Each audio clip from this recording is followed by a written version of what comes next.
नमस्कार साथियों, मैं सुनील कुमार अपने YouTube चैनल देव CSC एकेडमी में आपका स्वागत करता हूं। साथियों, आज हम SSC और रेलवे के लिए एडवांस मैथ स्टार्ट कर रहे हैं और इस एडवांस मैथ में हम mensuration, algebra, trigonometry, number system आदि चैप्टर करवाएंगे जो कि बेसिक से लेके एडवांस लेवल तक होंगे। इस वीडियो के द्वारा विद्यार्थियों को बहुत काफी फायदा होगा। तो हम स्टार्ट करते हैं मेंसुरेशन का चैप्टर। मेंसुरेशन की हम बात करें तो इसे कहते हैं क्षेत्रमिति।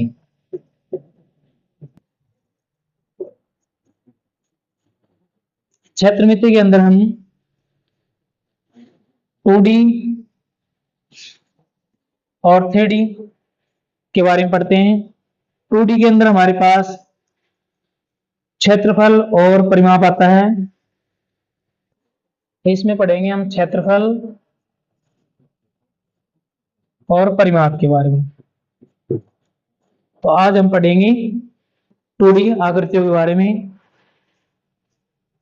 तो सबसे पहले हम परिमाप किसे कहते हैं। देखो, परिमाप के अंदर जैसे हमें कोई शेप दे दी हमारे पास, तो परिमाप की डेफिनेशन होगी बाहरी सीमाओं की लंबाइयों का योग परिमाप कहलाता है। जैसे साइड है A, B, C, D और हमें परिमाप निकालना हो इसका, तो परिमाप रहेगा A plus B plus C plus D। और हम क्षेत्रफल की बात करें तो किसी आकृति के द्वारा जितना एरिया घेरा जाएगा उसे हम कहते हैं क्षेत्रफल। तो हम सबसे पहले चर्चा करेंगे त्रिभुज के बारे में।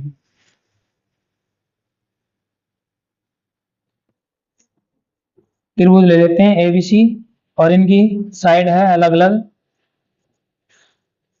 तो इसका हम एरिया कैसे निकालेंगे। इसका परिमाप की बात करूं, परिमाप रहेगा A plus B plus C और इसका S सेमी पेरीमीटर अर्थ परिमाप रहेगा A plus B plus C divide by 2। तो इसका हम एरिया निकालेंगे क्षेत्रफल। तो क्षेत्रफल का फॉर्मूला होगा हमारा S minus A, S minus B, S minus C।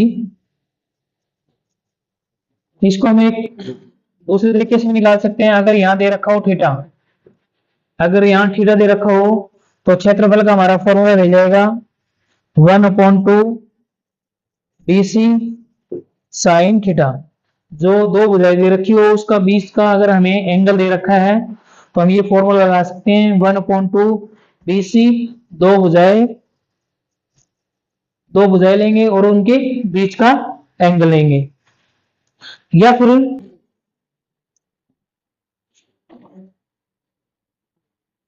और इसमें हम आंतरिक रेडियस और इसकी बाहरी रेडियस भी ज्ञात कर सकते हैं। जैसे इसका सेंटर है, ये इसकी आंतरिक रेडियस है और इसकी बाहरी रेडियस की बात करूं कैपिटल R है, तो कैपिटल R रहेगी ABC अपॉन 4 डेल। डेल रहेगा इसका क्षेत्रफल, त्रिभुज का क्षेत्रफल। स्मॉल r निकालनी है, स्मॉल r रहेगी डेल अपॉन S, त्रिभुज का क्षेत्रफल अपॉन S का मतलब है सेमी पेरीमीटर अर्थ परिमाप। आगे हम बात करेंगे समबाहु त्रिभुज के बारे में। पहले हम थोड़ी इनके बारे में चर्चा करेंगे, आगे करेंगे क्वेश्चन। आप नोट करना चाहते हो तो नोट भी कर सकते हो, इसमें आधा मिनट आपको देते हैं। देखो, एडवांस मैथ में हम मेंसुरेशन पूरा करवाएंगे जिससे आपको एसएससी में भी वैकेंसी आ रही है एमटीएस की और एसएससी सीजीएल के अंदर इनकम टैक्स की, तो उसके अंदर एडवांस मैथ का बहुत बड़ा रोल होता है। तो हम करेंगे समबाहु त्रिभुज के बारे में, इक्विलैटरल ट्रायंगल के बारे में। समबाहु त्रिभुज, समबाहु त्रिभुज किसे कहते हैं? जिस त्रिभुज की सभी भुजाएं बराबर हो, तीनों भुजाएं बराबर हो उसे हम कहेंगे समबाहु त्रिभुज। जैसे इनकी ए है और इसका प्रत्येक एंगल रहेगा 60 डिग्री, प्रत्येक एंगल रहेगा 60 डिग्री। इसमें हम हाइट की बात करें तो हाइट रहेगी ऊंचाई,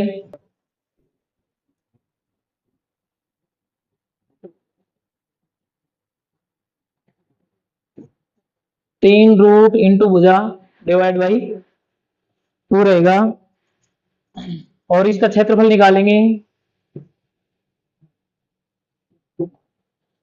क्षेत्रफल रहेगा √3/4 इंटू साइड की स्क्वायर भुजा की स्क्वायर, ये इसका क्षेत्रफल रहेगा। अगर हम इसकी कैपिटल आर की बात करें, क्योंकि इसके अंदर आंतरिक सर्कल भी बनेगा और बाहरी त्रिभुज भी बनेगा। ये हमारी स्मॉल आर है, आर है, ये हमारी स्मॉल आर रहेगी और ये हमारी कैपिटल आर। हम कैपिटल आर की बात करें तो ये रहेगी भुजा अपॉन √3। स्मॉल आर की बात करें तो ये रहेगी भुजा अपॉन 2√3। और समबाहु त्रिभुज के बाहरी और आंतरिक रेडियस का अनुपात रहेगा 2:1। मतलब कैपिटल आर और स्मॉल आर का हम रेशियो लें, ये रहेगा 2:1।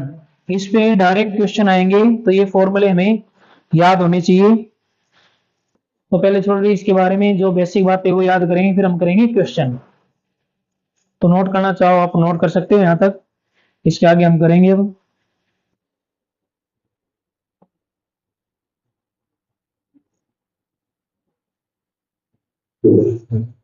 आगे हम पढ़ेंगे सर्कल के बारे में।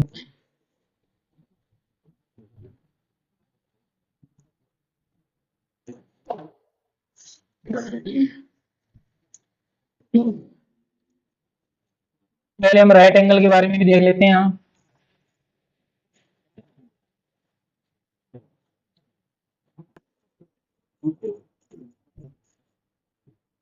राइट एंगल में हमारे पास क्षेत्रफल रहेगा 1/2 बेस इंटू हाइट,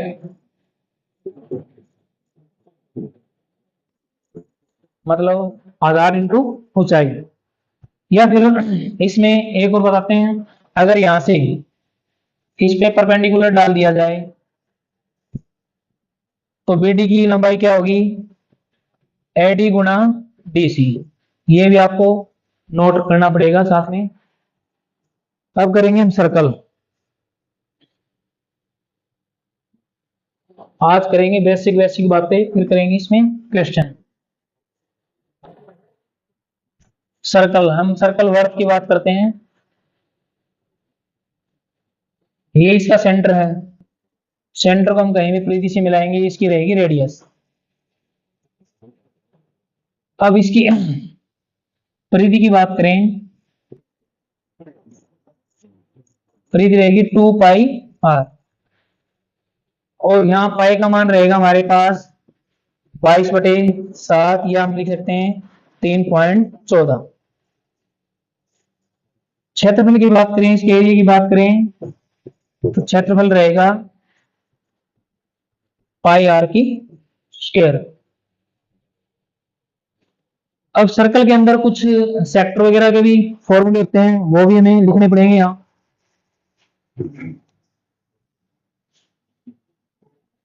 जैसे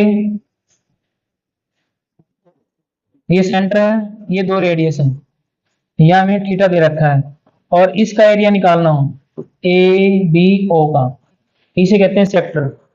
तो सेक्टर का एरिया निकालना हो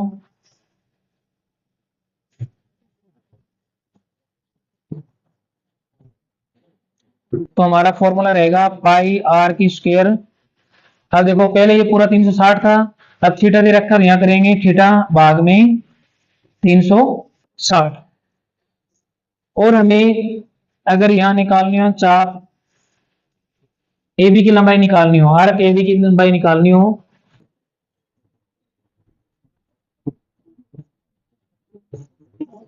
तो हमारा फॉर्मूला रहेगा 2 पाई आर थीटा भाग में 360। तो बेसिक बेसिक बातें हमें सारी यहाँ याद करनी पड़ेगी, उसके बाद हम क्वेश्चन करेंगे।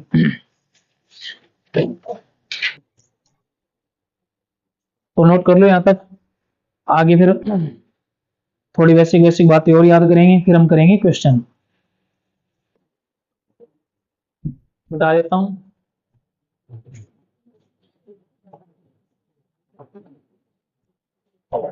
जैसे क्वेश्चन आ जाए 3, हमें सेक्टर दे दें, वो कह रहा है ये है 60 डिग्री, ये है 90 डिग्री,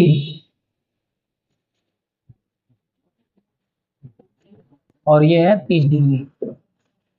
तो रेडियस कह रहा है भाई सभी में साथ साथ है, तो कहेगा भाई इन तीनों का क्षेत्रफल निकालो। तो इन तीनों का क्षेत्रफल निकालेंगे हम, तो कैसे निकालेंगे? पाई आर स्क्वायर थीटा भाग में 360। तो पाई का मान हमारा हो जाएगा 22/7। अब आर देखेंगे, 7 × 7, आर तो सभी साथ साथ है। तो हम थीटा देखेंगे, थीटा कितना हमारे पास, थीटा सभी को जोड़ लेंगे, 9 और 6 15 और 3 18, मतलब 180 हो गया, और भाग में 360। तो इस प्रकार से क्वेश्चन दिए तो हम इस प्रकार से हल करेंगे। 0 0 काट लेते हैं, 18 × 36, 7 से 7 काट लेंगे, 22 में 2 से भाग देंगे, 11 11 को 7 से करेंगे 77 वर्ग सेंटीमीटर। ये हमारा आंसर हो जाएगा। तो इस प्रकार से क्वेश्चन दिए तो हम इस प्रकार से हल करेंगे। आगे बात करेंगे अब अभी स्क्वायर के बारे में, फिर बात करेंगे रेक्टेंगल के बारे में। स्क्वायर, स्क्वायर मतलब वर्ग। तो वर्ग की जो खासियत रहेगी वो हमें याद करनी पड़ेगी। सबसे बड़ी बात ये रहेगी भी इसका प्रत्येक जो एंगल है वो 90 डिग्री रहेगा। फिर इसकी सभी भुजाएं क्या रहेगी? बराबर रहेगी। सभी भुजाएं क्या रहेगी इसकी? बराबर रहेगी। वर्ग की चारों भुजाएं बराबर रहेगी, प्रत्येक एंगल क्या रहेगा? राइट एंगल रहेगा। इसका हम क्षेत्रफल निकालेंगे, एरिया रहेगा साइड की स्क्वायर भुजा की स्क्वायर रहेगा, और परिमाप निकालें तो परिमाप रहेगा 4 × भुजा। फिर इसमें हम अगर ए को हम सी से मिला देते हैं, इसे कहेंगे हाइपोटेन्स विकर्ण। अगर एसी की लंबाई निकालनी हो तो एसी रहेगा √2 × भुजा, √2 × भुजा रहेगा। नोट करना चाहो तो कर लो।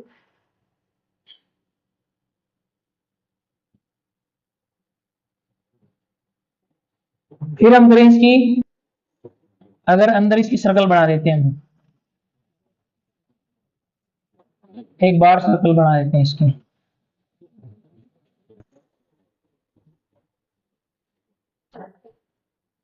तो कैपिटल आर रहेगी हमारे पास √2 × भुजा, कैपिटल आर बड़ी है, भाग में 2, तो ये सेंटर इसका एच से क्या हो गया? इसका व्यास हो गया। और स्मॉल आर, कैपिटल आर रहेगी और √2 × भुजा अपॉन 2, और स्मॉल आर रहेगी भुजा बटे √2। देखो ये अंदर का सर्कल है, अंदर का सर्कल की बात करें, इसका डायमीटर हो गया, इसका व्यास हो गया, व्यास का हमारे पास भुजा है, और व्यास का क्या रहेगी हमारे पास? स्मॉल रेडियस रहेगी। तो हम अब बात करेंगे हम रेक्टेंगल के बारे में, आयत के बारे में। लिखो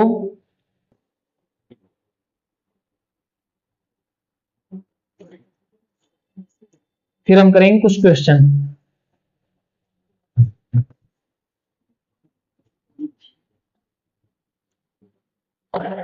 रेक्टेंगल आयत, आयत क्या रहेगा? जिसके आमने सामने की भुजाएं बराबर हो। जैसे ए बी बराबर सी डी और ए डी बराबर बी सी, तो ये भुजा इसकी बराबर रहेगी, ये भुजा इसकी बराबर रहेगी। आयत का प्रत्येक एंगल क्या रहेगा? साथ में 90 डिग्री रहेगा। मतलब एंगल ए बराबर एंगल बी बराबर एंगल सी बराबर एंगल डी। प्रत्येक एंगल क्या रहेगा? बराबर रहेगा। इसके परिमाप की बात करें तो परिमाप रहेगा, ये एल है, ये बी है, 2 इंटू लंबाई प्लस चौड़ाई। हिंदी में लिखे लंबाई प्लस चौड़ाई, लेंथ प्लस ब्रेथ। इसके क्षेत्रफल की बात करें, क्षेत्रफल रहेगा इसका लंबाई गुणा चौड़ाई, ये इसका क्षेत्रफल रहेगा। अगर मैं ए को सी से मिला देता हूं तो ए सी हो जाएगा इसका विकर्ण।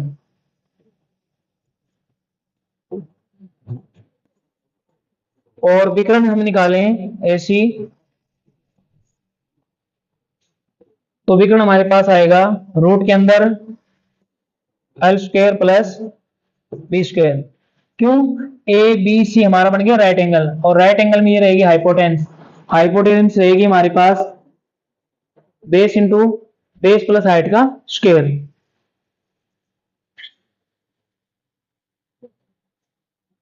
नोट करना चाहो कर सकते हो।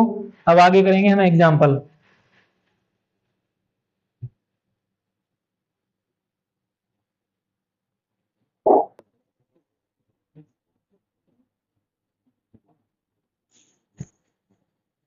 एग्जाम्पल सिंपल, जैसे हमें क्वेश्चन मिल गया, पहला क्वेश्चन हम कर रहे हैं। ये कह रहा है कि यह 60 डिग्री,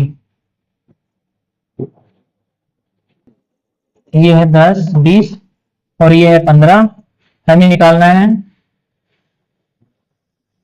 क्षेत्रफल एबीसी का। कैसे निकालेंगे बताओ आप? तो मैंने बताया था दो भुजाएं दे रखी हो और बीच का एंगल दे रखा हो, तो हम लगाएंगे 1/2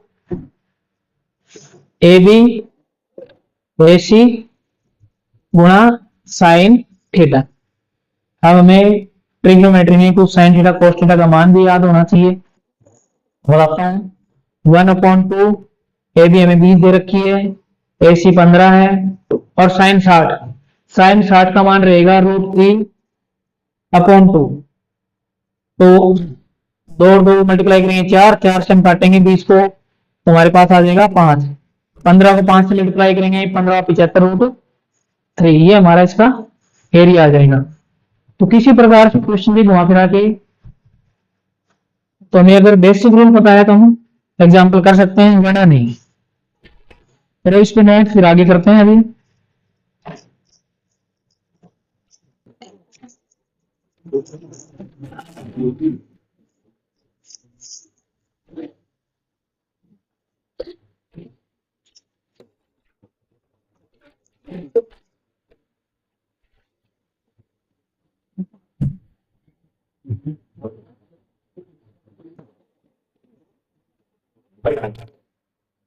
जैसे क्वेश्चन आ गया, किसी वर्क की रेडियस 14 सेंटीमीटर है, तो बताओ उसका क्षेत्रफल क्या रहेगा? किसी सर्कल वर्क की रेडियस 14 सेंटीमीटर है तो उसका क्षेत्रफल क्या रहेगा? तो वर्क का हमें क्षेत्रफल का फॉर्मूला पता होना चाहिए, पाई आर की स्क्वायर रहेगा। तो पाई का मान रख देंगे, आर हमें मिला है 14 सेंटीमीटर, स्क्वायर कर देंगे, 7 से काटेंगे, 7 दूनी 14, 22 को मल्टीप्लाई कर लेंगे, 22 दूनी 44 और 14 से मल्टीप्लाई करेंगे तो 706 वर्ग सेंटीमीटर हमारा आंसर आ जाएगा। अगला एग्जांपल देखते हैं। आज करेंगे करीबन 8-10 क्वेश्चन करेंगे। जैसे आ जाएगा, दे देगा किसी वर्ग की परिधि, परिधि कहेगा 44 है, तो बताओ क्षेत्रफल क्या रहेगा। तो हमें परिधि का फॉर्मूला पता होना चाहिए। तो हम देखेंगे परिधि का फॉर्मूला क्या होता है हमारे पास। परिधि बराबर रहेगा 2πr। एक बार आप हल करना चाहो तो देखो, कोशिश करो, फिर मैं करवाता हूँ आगे।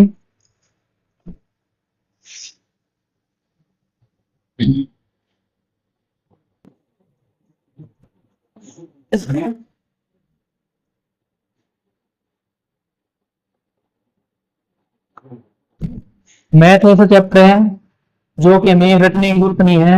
अगर थोड़ा सा हम समझे गौर करके तो 1-2 बार में हमें आ जाता है। तो परिधि यहां से हम आर की वैल्यू निकालेंगे, या तो आर की वैल्यू निकालेंगे तो आर बराबर रहेगा पाई आर 44, पाई की वैल्यू रहेगी 22/7। और तीसरी संख्या हमारी हमेशा ऊपर चली जाती है, तो हम ऊपर चली जाएगी, 44 से 44 कट जाएगा, आर की वैल्यू आ गई 7। तो यहां से हम क्षेत्रफल निकाल लेंगे पाई आर की स्क्वायर। तो पाई का मान रख देंगे 22/7, आर का मान रहेगा 7 × 7। तो देख देंगे कट रहा है तो काट देंगे, 7 से 7 कट गया, 22 को 7 से मल्टीप्लाई करेंगे, ये आ जाएगा 154 वर्ग सेंटीमीटर हमारा आंसर आ जाएगा।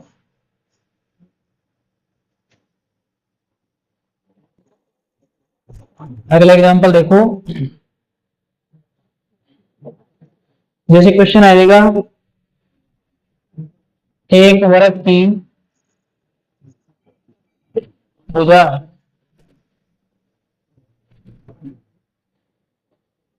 35 सेंटीमीटर है, तो उसका क्षेत्रफल ज्ञात करो। एक वर्ग की भुजा 35 सेंटीमीटर है, तो उसका क्षेत्रफल ज्ञात करो। तो हमें वर्ग का क्षेत्रफल का फॉर्मूला पता होना चाहिए। वर्ग का क्षेत्रफल का फॉर्मूला रहेगा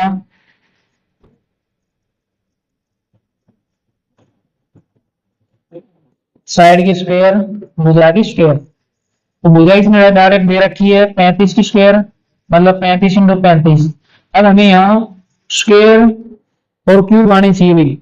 अब 35 को 35 से मल्टीप्लाई करेंगे, टाइम लगेगा, तो हमें स्क्वायर और क्यूब का हमें पता होना चाहिए, कुछ याद होनी चाहिए हमें कम से कम 30-35 तक। तो मल्टीप्लाई करेंगे, ये हमारे पास आ जाएगा 1225 वर्ग सेंटीमीटर। नोट करना चाहो तो साथ में नोट कर सकते हो, आपके नोट्स तैयार हो जाएंगे, आपसे फिर पढ़ने की जरूरत नहीं पड़ेगी बार बार।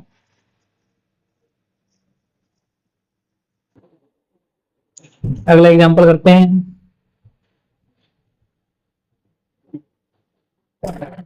क्वेश्चन है, एक वर्ग की भुजा 21 सेंटीमीटर है, तो इसका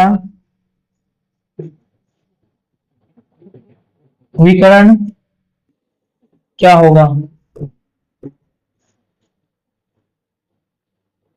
तो इसका विकर्ण क्या होगा। तो वर्ग के विकर्ण निकालने का जो फॉर्मूला बताया था अभी, विकर्ण होता है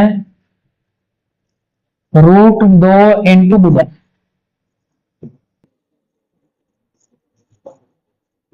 √2 भुजा में दे रखी है 21 सेंटीमीटर, 21 से मल्टीप्लाई कर देंगे तो आ जाएगा 21√2 सेंटीमीटर। थोड़े कुछ हार्ड क्वेश्चन भी लेंगे साथ साथ में, क्योंकि इजी तो हमने कर लिए थोड़े थोड़े।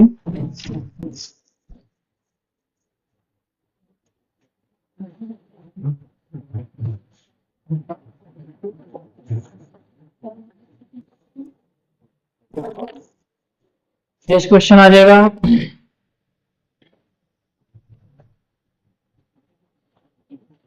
कहेगा भाई वर्ग है, वर्ग की भुजा जैसे 10 सेंटीमीटर हो गई, और कहेगा भाई इस कॉर्नर पे एक घोड़ा बंधा हुआ है जिसकी रस्सी की लंबाई कहेगा 21 सेंटीमीटर है, सॉरी 7 सेंटीमीटर है। हमें इसको 20 करना पड़ेगा। एक वर्ग की भुजा 20 सेंटीमीटर है जिसके कॉर्नर पर घोड़ा बंधा हुआ है, तो वह एरिया ज्ञात करो जहां घोड़ा चल सकता है। इस प्रकार के क्वेश्चन आपके काफी आएंगे। तो ये जो रस्सी बिंदु है घोड़ा देखो इधर घूम सकता है, तो इस प्रकार से घूम सकता है वो। तो ये बन गया हमारे एक सेक्टर एक प्रकार से। ये जो एरिया है घोड़े के चलने वाला, ये बन गया एक प्रकार से एक सेक्टर। सेक्टर में जैसे ये थीटा आ गया हमारा 90 डिग्री। हम सेक्टर की बात करें, थीटा हमारे पास है 90 डिग्री। रेडियस की बात करो हमारे पास है 7 सेंटीमीटर। तो हम निकालेंगे area of sector. Area of sector तो थीटा दे रखा है तो हम फॉर्मूला लगाएंगे पाई आर के स्क्वायर थीटा भाग में 360। सारे के सारे इस प्रकार के क्वेश्चन हमारे पास 8, 9, 10th क्लास में हम पढ़ते हैं, उस टाइम ये सारे क्वेश्चन उसी में होते हैं साथ में। तो पाई का मान लेंगे 22/7। अब आर हमें दे रखी है 7, तो 7 × 7। थीटा हमारे पास है 90 भाग में 360। अब 90 से 360 को काटेंगे 4 पे जाएगा, 7 से 7 को काटेंगे, फिर बच गया 22 × 7/4। तो उससे काटेंगे, यहाँ 11 आ गया, तो 77/2 वर्ग सेंटीमीटर हमारा एरिया आ जाएगा।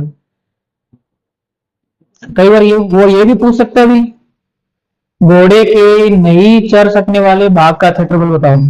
अगला एग्जांपल हम यही करेंगे, घोड़े के नहीं चढ़ सकने वाले भाग का क्षेत्रफल बताओ।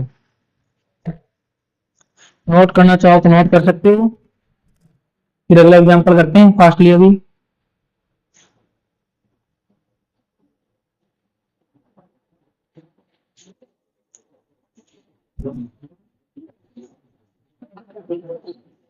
और एक आपको एक सूचना और देना चाहता हूं, जो बैंक की तैयारी करना चाह रहा है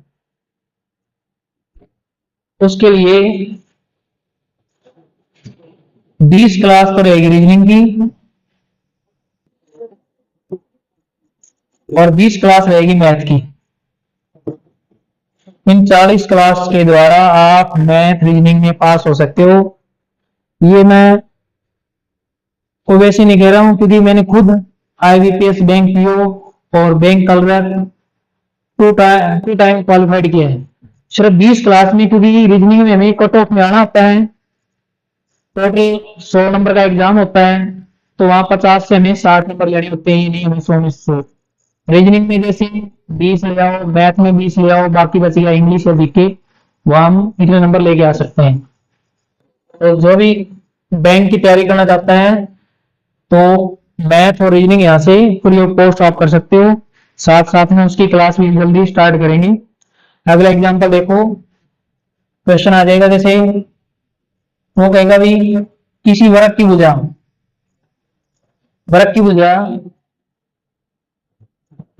20 सेंटीमीटर है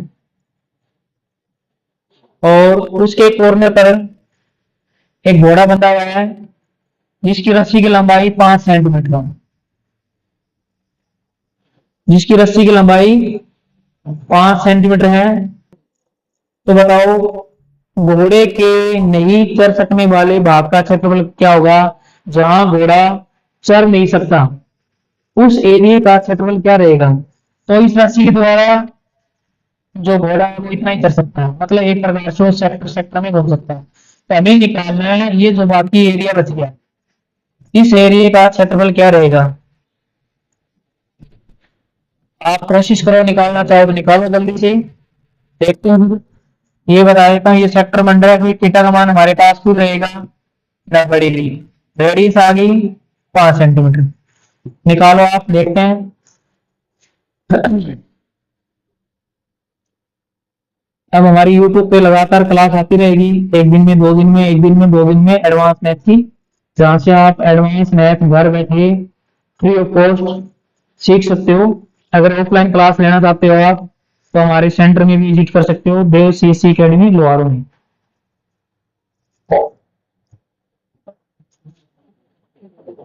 तो देखते हैं क्या क्या है इसका।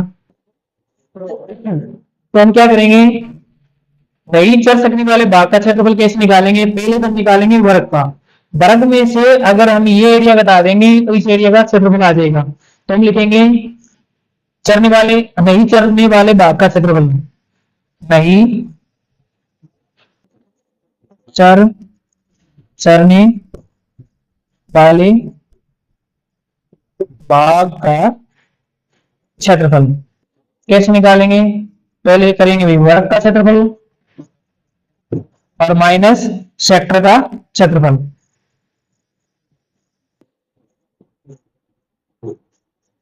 तो वर्ग का क्षेत्रफल हमारे पास क्या आएगा, भुजा की स्क्वायर, भुजा दे रखी 20 की स्क्वायर कर देंगे। सेक्टर का क्या आएगा, पाई आर स्क्वायर थीटा भाग में 360। तो ये हमारे पास आ जाएगा 400 माइनस 22/7। आर हमारे पास है 5 × 5 और थीटा 90 है, 360। तो 9 से काट 0 0 काट देंगे, 9 चौक 36। अब यहां से काटेंगे 4, 2 से काटेंगे 2 आ गया, 2 से काटेंगे 11। तो मल्टीप्लाई कर लेंगे, 400 माइनस 5 को 5 से करेंगे 25 और 25 को करेंगे फिर 11 से 275 अपॉन 7 दूनी 14 28 आ जाएगा। अब इसका एलसीएम लेंगे, काट लेंगे जो कट रहा है, थोड़ा ऊपर लिख देता हूं मैं, आगे नीचे दिखाई नहीं दे रहा है। तो एलसीएम लेंगे 28 आएगा, तो नीचे 1 मान लेते हैं, इससे 28 को मल्टीप्लाई करेंगे तो ये हमारे पास आ जाएगा 0 0, ये बन जाएगा 28 चौके 112 और माइनस 275। तो घटा देंगे, ये हमारे पास आएगा 5 बच गया, 2 बच गया, फिर हमारे पास 11 11 में 2 गए 9 और फिर बच जाएगा 1। इसमें 28 से भाग देंगे। काटना चाहे तो यहां से काट सकते हैं, नहीं फिर पॉइंटों में जो है हमारा आंसर आ जाएगा। लगभग देखो आप कितना आ रहा है, कितना आ रहा है लगभग बताओ जल्दी से।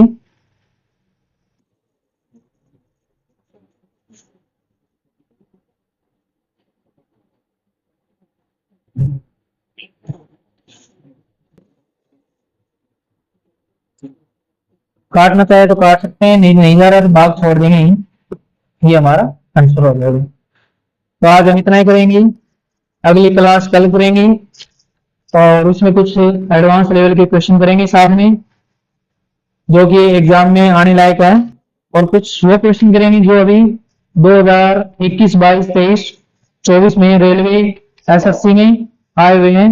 धन्यवाद।